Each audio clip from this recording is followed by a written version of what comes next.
the existence of the soul, the relationship of the body to the soul, and the topic of resurrection or life after death have been debated within and without religion, at least since the time of Christ. We have record of that, and probably before. Such cognition is, however, often surpassed by experience. I once was called to the hospital by a mother whose son had been brought there. He had been found dead of an overdose, but the paramedics had brought him back. He had died a second time, and again they had brought him back. Shortly after I arrived at the hospital, a doctor came in to speak to us. Every major organ had swollen, and his brain was pressing against the inside of his skull.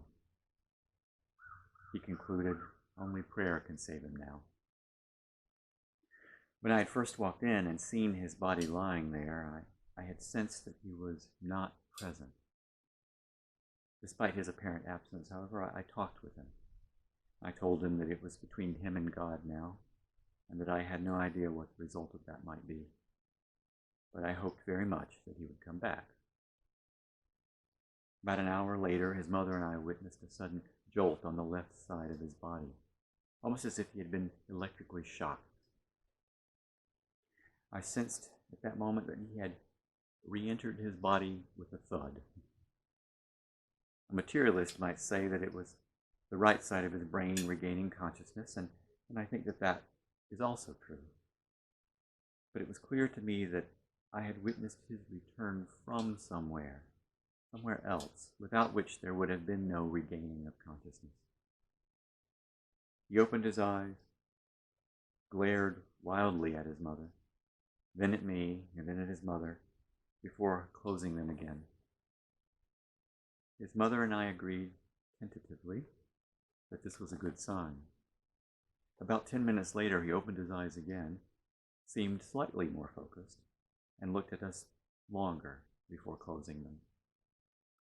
His periods of lucidity increased, though his brain was still swollen, and he ranted angrily, unless he saw that I was in the room.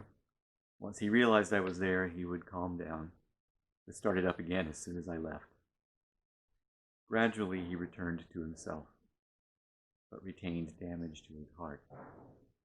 After he was out of the hospital and more or less himself, I asked him what happened when he was not here. He described going to a place that was gray, though he emphasized that he meant it only metaphorically. God was, he said, absent there. People were praying, but no one was listening. It was the first time, he added, that he had experienced an absence of God. There are, as I said, materialist explanations for what I witnessed, but they do not explain the full experience. We can create various elegant explanations that may make us comfortable by fitting well within our overall understanding of the world, but experiences have a way of shearing through our finely woven ideas and demanding a more humble approach, one that accepts that we are unable to have a unified theory that puts us in the seat of all knowing. I suspect, however, that all of us remain unconvinced of things until we experience them.